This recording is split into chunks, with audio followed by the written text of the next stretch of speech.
Police પર શ્રમિકોના ટોળાનો હુમલો। સ્વર્ણિમ સનસાઇટ પર મહિલાની છેડતી બાબતે શ્રમિકો વચ્ચે મારામારી થઈ।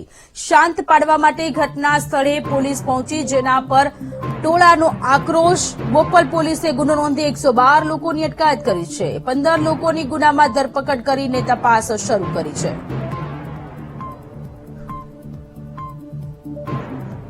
તો અમદાવાદની આ ઘટના છે કે જ્યાં છેડતીની બાબતને લઈને કેટલાક લોકો વચ્ચે માથાકૂટ થતી હતી, શ્રમિકો વચ્ચે માથાકૂટ થતી હતી, ત્યારે પોલીસ મામલો શાંત પાડવા માટે પહોંચી। જેવી પોલીસ પહોંચી કે આ શ્રમિકોએ પોલીસ પર હુમલો કર્યો છે। 112 જેટલા લોકોની પોલીસે અટકાયત કરી છે, 15 લોકોની ધરપકડ કરી છે, વધુ તપાસ હાથ ધરવામાં આવી છે। સ્વર્ણિમ સનસાઇટ પર મહિલાની છેડતી બાબતે શ્રમિકો વચ્ચે મારામારી થઈ હતી। શાંત પાડવા માટે ઘટના સ્થળે પોલીસની ટીમ પહોંચી હતી, જેના પર પથ્થરમારો કર્યો છે। બોપલ પોલીસે ગુનો નોંધીને 112 લોકોની અટકાયત કરી છે। મહિલાની છેડતી બાબતે શ્રમિકો વચ્ચે માથાકૂટ થઈ હતી, મામલો ઉગ્ર બન્યો હતો।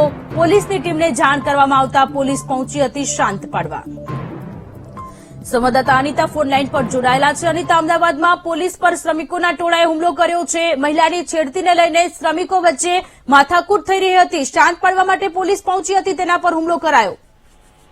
જી ખાસ તો જે પ્રકારે ઘુમાસેલા રોડ ઉપર જે સ્વર્ણિમ સન નામની જે સ્કીમ જે આવેલી છે, ત્યાં કન્સ્ટ્રક્શન સાઇટ ઉપર બે મજૂરોના જૂથ વચ્ચે તકરાર ચાલતી હતી, જેમાં એક મજૂર જે દિનેશ નામના મજૂરે એક મહિલાની છેડતી કરી હતી। આ મહિલાએ તેના પતિ સુરેશને જયારે જાણ કરી હતી અને ત્યારબાદ બે જૂથ સામસામે આવી ગયા હતા અને મારામારી શરૂ કરી હતી, જેમાં એક પ્રવીણ નામનો જે વ્યક્તિ જે ઇજાગ્રસ્ત હતા। આ સમગ્ર મામલો પોલીસ સ્ટેશન પહોંચ્યો હતો। પોલીસને જયારે માહિતી મળી હતી કે બે મજૂરોના જૂથ વચ્ચે તકરાર અને મારામારી ચાલી રહી છે, જેને લઈને બોપલ પોલીસની ટીમ જયારે જે સ્વર્ણિમ સન જે સાઇટ છે ત્યાં પહોંચી હતી, દરમિયાન મજૂરોના જૂથે પોલીસ ઉપર પણ હુમલો કરી દીધો હતો અને ઘર્ષણ શરૂ થઈ ગયું હતું। ખાસ તો બે જૂથ વચ્ચે ચાલી રહેલી રાયોટિંગને લઈને હાલ તો પોલીસે 3 ગુના દાખલ કર્યા છે, જેમાં મહિલા સાથે છેડતીને લઈને એક અન્ય ગુનો દાખલ કરવામાં આવ્યો છે અને પોલીસ ઉપર જે હુમલો કરીને જે રાયોટિંગ કરવામાં આવ્યું છે, જે મામલે પણ એક ગુનો દાખલ કરવામાં આવ્યો છે।